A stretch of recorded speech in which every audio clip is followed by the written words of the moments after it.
Good morning student. आज ये video आम पढ़ा मूल्य और दर विषय पढ़ा वैल्यू एंड प्राइस। तो साधारण भाषा रे मूल्य कहले द्रव्यर आवश्यकता बा उपकारिता को बुझाए। जमिति कि सपोज कि पेन गोटे द्रव्यर जो पेन रो जो आमको आवश्यकता अच्छी बा पेन रो जो उपकारिताटा अच्छी आम ता द्वारा लिखि पारुचे तो ताहाको आम कौन बोलिकी कहू तार मूल्य बोलिकी कहू वैल्यू बोलिकी कहू। किंतु गोटे द्रव्यर साधारणतः दुईटी मूल्य थाए, गोटे होची व्यवहारिक मूल्य आउ गोटे होची विनिमय मूल्य। तो व्यवहारिक मूल्य कहले जोटा कि आम ता द्वारा आम व्यवहार करूँ यूज करूँ ताहाको माने कि पेन टी है पेन टी आम व्यवहार करूँ तो पेन रो कौन अच्छी व्यवहारिक मूल्य अच्छे ता द्वारा आम किसी बेनिफिट हो पारुचु। किंबा मोबाइल रो कौन अच्छी तार व्यवहारिक मूल्य अच्छी आम जनकठू आउ जन को कॉल करि पारुचे तो ताहार कौन अच्छी व्यवहारिक मूल्य अच्छी कहार मोबाइल रो। आउ सेम टाइम रे विनिमय मूल्य मध्य अच्छी जदि ताहाको आमे अर्थ देकी किनिबा माने कि टंका पैसा देकी जदि किनिबा जनकठू आउ जनकू जदि किणा जीव क्रय विक्रय जदि हो पारिबो तो सेही द्रव्यर कौन अच्छी विनिमय मूल्य अच्छी बोली आमे कहू। तो साधारणतः जड़े व्यक्ति कहीं क्रय करिबो कहीं किणिब टंका देकी जदि सही द्रव्यर किसी उपयोगिता नथिबो तो उपयोगिता थिले ही जड़े ताकू क्रय करिथाए। आउ जदि क्रय करिबो विनिमय मूल्य जदि थिबो ताहेले कोन थिबो सही द्रव्य ओबियसली निश्चित भाव में व्यवहारिक मूल्य मध्य थिबो। जड़े व्यक्ति विनिमय मूल्य देकी मुद्रा देकी गोटे द्रव्य किणे टंका पैसा देकी किणिब कहीं जदि ताहार जदि व्यवहारिक मूल्य नथिले किए किणिब कि ना केही किणिबे नहीं। तो जो द्रव्यर विनिमय मूल्य अच्छी से द्रव्यर व्यवहारिक मूल्य रहिबो ही। तो देखिबा विनिमय मूल्य कहले कौन गोटे द्रव्य बदल रे मिलुथिबा अन्यान्य द्रव्यर विभिन्न परिमाण को सही द्रव्यर विनिमय मूल्य कहा जाए।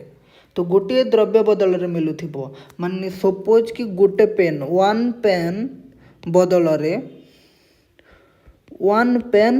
मिलुथिबो माने कि गोटे द्रव्य बदल रे मिलुथिबो अन्यान्य द्रव्यर परिमाण को अन्यान्य द्रव्यर परिमाण सपोज कि वन पेन इक्वल टू 5टी पेंसिल मिलुची।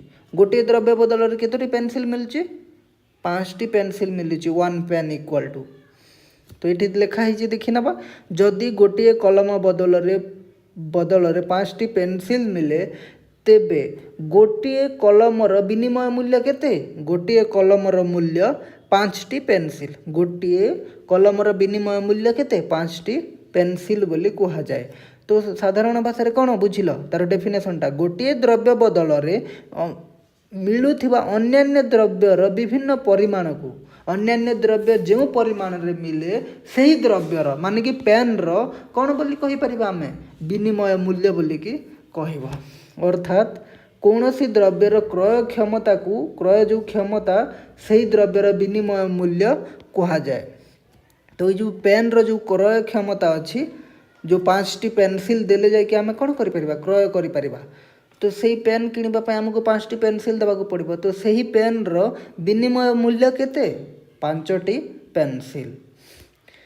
तो ये जो मूल्य शब्दटी आपेक्षिक यह दुईटी द्रव्य को लेकिन ही कंपैरिजन करा जाए। तो मूल्य शब्दटी गोटे द्रव्य द्वारा आम कहीपर ना यही द्रव्यर एतिकी मूल्य बोली। तो एक निर्दिष्ट स्थान रे गोटे निर्दिष्ट स्थान रे उस समय रे कौनसी एक द्रव्य एठारे पेन नहीं जिबा कौनसी एक द्रव्य बदल रे अन्यान्य द्रव्यर जो परिमाण मिले अन्यान्य द्रव्य माने एठी पेंसिल नहीं जिबा जो परिमाण मिले मीन्स 5टी जो मिलुची पेंसिल जो परिमाण मिले ताहा हेउची सही द्रव्यर विनिमय मूल्य। सही द्रव्य कहले एठी क्यों द्रव्यटी पेन रो विनिमय मूल्य। केवल अर्थनैतिक द्रव्य गुड़िकर विनिमय मूल्य थाए। हाँ जदि सेटा जदि अर्थनैतिक द्रव्य होइथिबो ताहेले ओब्वियसली सेठारे कौन थिबो विनिमय मूल्य थिबो। जदि मुक्त द्रव्य हेले विनिमय मूल्य थाए कि ना मुक्त द्रव्य रे के ही टंका पैसा देकी क्रय विक्रय हुए नहीं। मुक्त द्रव्यर केवल अर्थनैतिक द्रव्य गुड़ी को आम बजार क्रय करि थाउ सेइथिपई से गुड़िकर विनिमय मूल्य थाए। तो जेमितिक सूर्य रश्मि वायु किंबा नदीर जल भली मुक्त द्रव्य गुड़िकर कौन न थाए व्यवहारिक मूल्य थाए व्यवहारिक आम सूर्य किरण किंबा नदीर जलर व्यवहारिक मूल्य अच्छी किंतु विनिमय मूल्य न थाए ताहा आम बजार में क्रय करूना से ताहार विनिमय मूल्य न थाए सेगुड़िक पाइबा पाई बा उपभोग करने कौन सी मूल्य देवाकू पड़ न थाए कौ द्रव्यर जोटा कि मुक्त द्रव्यर आमको पाइबाकू हेले किछि माने कि देवाकू पड़ न थाए तो एगुड़िक प्रकृतिर दान मुक्त द्रव्य गुड़िक तो आमको किछि टंका पैसा देवाकू पड़ न थाए मूल्य देवाकू पड़ न थाए से यार कौन ना विनिमय मूल्य नाही कौन सी द्रव्यर विनिमय मूल्य थिले जदि गोटे द्रव्यर विनिमय मूल्य अच्छी तो तार निश्चित भाव में व्यवहारिक मूल्य थिबो एटा केमिति बुझी पारलो ना नहीं माने कि जदि गोटे द्रव्यर विनिमय मूल्य अच्छी आम जदि बजार में क्रय करूचु ताहा हेले तार निश्चित भाव में कौन थिबो व्यवहारिक मूल्य थिबो किंतु भाइस भरसा ठीक नुह जेमिति कि व्यवहारिक मूल्य थिले विनिमय मूल्य थिबो एई कथाटे ठीक नुह किंतु विनिमय मूल्य थिले तार निश्चित भाव में व्यवहारिक मूल्य थिबो जेमिति कि नदीर जल व्यवहारिक मूल्य अच्छी किंतु विनिमय मूल्य नाही किंतु जो द्रव्यर विनिमय मूल्य थिबो ताहार व्यवहारिक मूल्य मध्य थिबो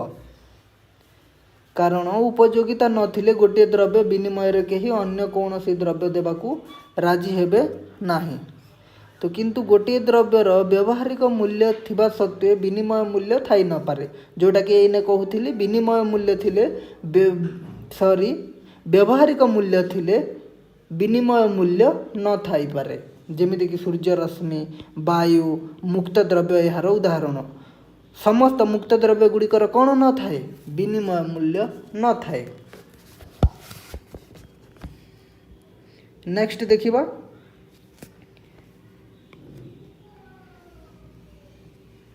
दर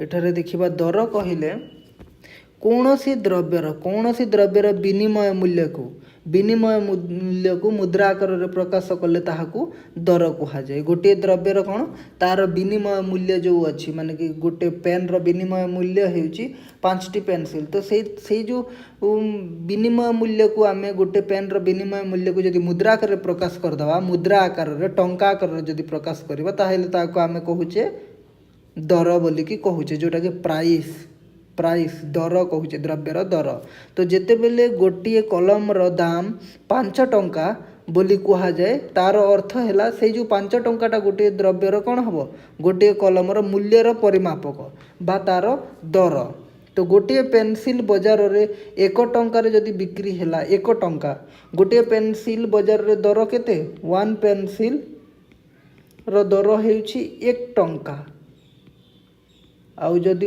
1 पेन पूर्व जोटा देखिले ये गोटे कलम दाम हेउची केते 1 पेन इक्वल टू 5 टंका 5 टंका तेबे गोटे टंका एक पेंसिल रो मूल्यर परिमापक विभिन्न द्रव्यर दर जानीगले आम समस्त जदि द्रव्यर दर जानीजा ताहले से मानकर आपेक्षिक मूल्य माने कि कंपेरिजनटा आम करिपरिबा उदाहरण रे गोटे कलम रो मूल्य केते गोटे कलम रो मूल्य 5टी पेंसिल रो मूल्य सह समान ना नहीं हाँ समान कहीं ना 1 पेन इक्वल टू 5 टंका तो 1 पेंसिल इक्वल टू 1 टंका तो कौन हो यहाँ 1 पेन इक्वल टू 5 पेंसिल हो 5 पेंसिल रे 5 टंका एपटे भी इक्वाल हो 1 पेन इक्वल टू 5 टंका एपटे भी इक्वाल हो तो आम सबू द्रव्यर जदि दरटा जानीजा प्राइसटा जदि जानीजा तो आम एमती कंपेरिजन करिपरिबा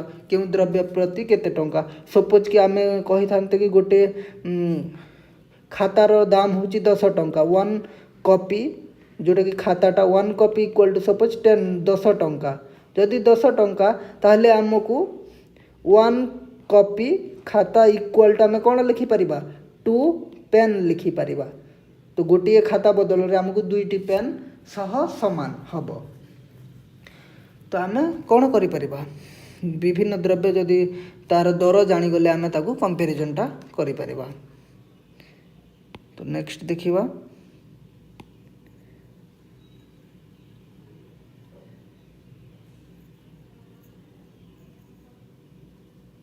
नेक्स्ट होची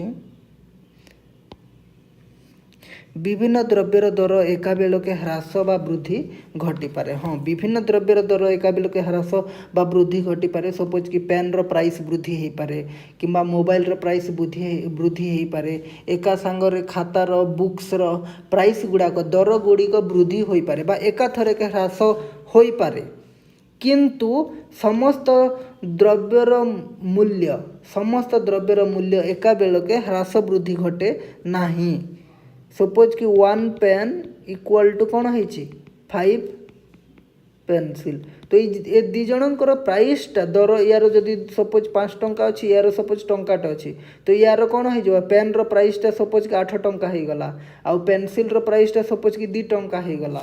तो प्राइस गुड़ाक कौन हम वृद्धि हो पार एका बेलके किंबा ह्रास मध्य हो पार किंतु तार मूल्य जो विनिमय मूल्यटा अच्छी सेटा एका बेलके ह्रास बा वृद्धि जो माने कि जो मूल्यटा अच्छी भैल्यू अच्छी गोटे द्रव्यर ताहा एका बेलके ह्रास बा वृद्धि हो पारे नाही। देखिबा सपोज कि पेन रो मूल्यटा जदि वृद्धि घटुची सपोज दुई गोटे संपर्क को बुझाई मूल्य एका संगे ह्रास बा वृद्धि घटे ना।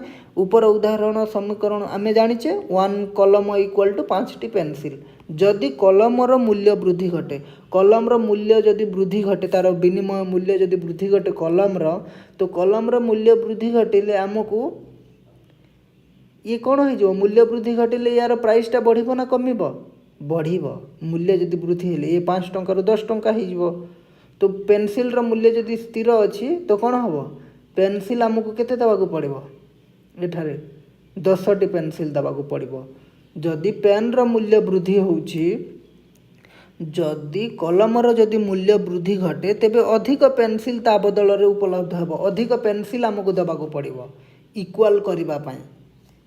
किंबा जदि पेनसिल रो मूल्य वृद्धि घटे पेनसिल रो मूल्य वृद्धि घटे तेबे 5 रु कम पेनसिल बदल रे आमे गोटे कलम पाई परिबा ना नहीं गोटे कलम पाई परिबा। जदि पेनसिल रो मूल्य वृद्धि घटुची तो आमे तीनोटी पेनसिल देकी मध्य आमे गोटे पेन पाई परिबा काहे ना ये जो पेनसिल रो मूल्यटा वृद्धि घटी तार भैल्यूटा बढ़ी जार भैल्यू बढ़े तार कौन हुए ताकू आम कम देकी आउ गोटे द्रव्य अधिक पाई परिबा। तो 3टा पेनसिल देकी आम 3टा पेनसिल देकी आम गोटे पेन पाई परिबा काहे ना कहीं पाई परिबा 3टा पेनसिल कहार मूल्य वृद्धि घटी पेनसिल रो मूल्य वृद्धि घटी। तो पेनसिल रो मूल्य वृद्धि घटिले आम गोटे पेन पाइबा पई बहुत कम पेनसिल देवाक पड़ो। आउ जदि पेन रो मूल्य वृद्धि घटे तेबे आम गोटे पेन पाइबा पई आमको अधिक पेनसिल देवाक पड़ो। पेन रो मूल्य वृद्धि घटिले आमको एठारे 8टी पेनसिल देवाक पड़ो मीन्स कि जो 5टी थिला ताठू अधिक देवाक पड़ो कहीं ना पेन रो मूल्यटा वृद्धि घटी जाइए। तो दुईटी द्रव्यर एका बेलक मूल्य वृद्धि बा ह्रास घटे नाही। तो सेतिपई गोटे रो जदि मूल्य वृद्धि घटे तो आउ गोटे द्रव्य आमको अधिक देवाक पड़ुछि। नेक्स्ट देखिबा तो एठारे समीकरण गोटे द्रव्यर मूल्य वृद्धि हेले अन्य एक द्रव्यर मूल्य कौन होउछि ह्रास हेउछि मूल्यटा किंतु उभय द्रव्यर मूल्य एका संगे ह्रास वृद्धि हो पारिबो नाही। किंतु समस्त द्रव्यर दर एका संगे ह्रास वृद्धि हो पारे जेमति कि इन्फ्लेशन बोली कहू आम जदि समस्त द्रव्यर दर एका संगे वृद्धि हेले तो अर्थात एककालीन चाउल डाली पनीपरिबा लुगापटा ए सबु द्रव्यर कौन हम दर वृद्धि हो पारे। वास्तव रे यह घटुछि मध्य दर वृद्धि हेउछि मध्य। नेक्स्ट देखिबा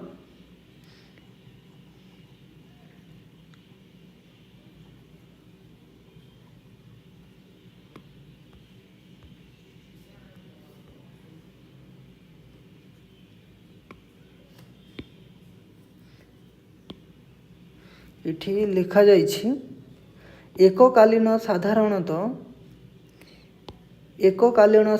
दर वृद्धि पाइले मुद्रार मूल्य क्रय शक्ति ह्रास पाई थाए। जदि दरटा वृद्धि हम 1 पेन इक्वल टू सपोज 5 टंका तो एक बेलके द्रव्यर दर वृद्धि पाइले सपोज कि 1 पेन इक्वल टू कौन हो गला 10 टंका हो जाउछि। तो एका बेलके साधारण दर एककालीन साधारण दर वृद्धि पाइले मुद्रार मूल्य बा क्रय शक्ति ह्रास पाई थाए। ह्रास पाए ही मुद्रार क्रय शक्ति ह्रास पाए। कहीं दर वृद्धि हेले क्रय शक्तिटा ह्रास पाए देखिबा। तो सपोज जनक पाखरे 50 टंका अच्छी 50 टंका अच्छी आउ सी बजार को जीव जदि 1 पेन इक्वल टू 5 टंका थिबो ताहेले सी केतोटी पेन आनी परिबो 50 टंका ता पाखरे अच्छी आ 1 पेन रो प्राइस 5 टंका। तो सी केते टंका नै कि आसीबो घर को 10 टी पेन नै कि आसी परिबो 10 टी पेन। किंतु जेते बेले द्रव्यर दर वृद्धि घटुची 1 पेन इक्वल टू 10 टंका ताकू जदि सेम 50 टंका दिया जिवो ताहेले सी केतोटी पेन नै कि आसी परिबो 5 टी पेन ही नहीं कि आसी पारिबो। तो एठारे तुमे माने जानी पारुथिबो कि एई जो 50 टंकार क्रय शक्तिटा ह्रास पाइछि बा मुद्रार मूल्यटा एई जो 50 टंकार मूल्यटा ह्रास पाइछि। पूर्वरु 50 टंका नहीं कि गले आमे 10 टी पेन पाउथिले किंतु एई ने जेहेतु कि दर वृद्धि हेछि तो सी 50 टंका जदि नहीं कि जीव बजार को तो 5 टी पेन आनिकी आसुची। तो मुद्रार क्रय शक्ति ह्रास पाइछि कहि परिबा। आउ एई जो मुद्रा 50 टंका अछि यार मुद्रार मूल्यटा ह्रास पाइछि मध्य कुआ जाय। एई जो 50 टंकार मूल्यटा कोन हेछि ह्रास होई जाइछि। तो तुमे जानिथिबो दर वृद्धि हेले सब बेले मुद्रार मूल्यटा ह्रास पाई थाए तार क्रय शक्तिटा ह्रास पाई थाए। आउ दर ह्रास हेले दर दाम ह्रास पाइले मुद्रार मूल्यटा वृद्धि पाई थाए। सपोज दर ह्रास है कि 1 पेन इक्वल टू सपोज 2 टंका 1 पेन इक्वल टू केते टंका हो गला 2 टंका जोटा कि 5 टंका पूर्व थिला एने 2 टंका हो गला। दर ह्रास हेले मुद्रार मूल्यटा कौन हुए वृद्धि हुए देखिबा। सपोज सेम 50 टंका जड़े व्यक्ति को दिया जिवो ताहले से केतोटी पेन आनी परिबो 2 टंका प्राइस अच्छी तो सी 25 टी पेन आनिकी आसी परिबो सही 50 टंकार।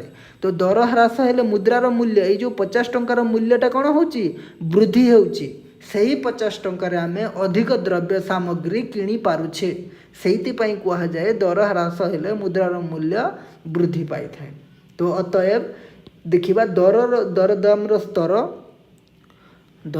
स्तर और मुद्रार मूल्य मध्य विपरीत संपर्क मीन्स कि ओपोजिट संपर्क थाए। ओपोजिट संपर्क कहले दरदाम ह्रास पाइले मुद्रार मूल्य वृद्धि और दरदाम वृद्धि हेले मुद्रार मूल्य ह्रास पाई थाए। यह को विपरीत संपर्क बोली कहा जाए। विपरीत मुखी संपर्क कहा मध्य द्रव्यर दर बा दरदामर स्तर जो दरदाम वृद्धि होची द्रव्यर दर और मुद्रार मूल्य मध्य विपरीत संपर्क देखा देई थाए।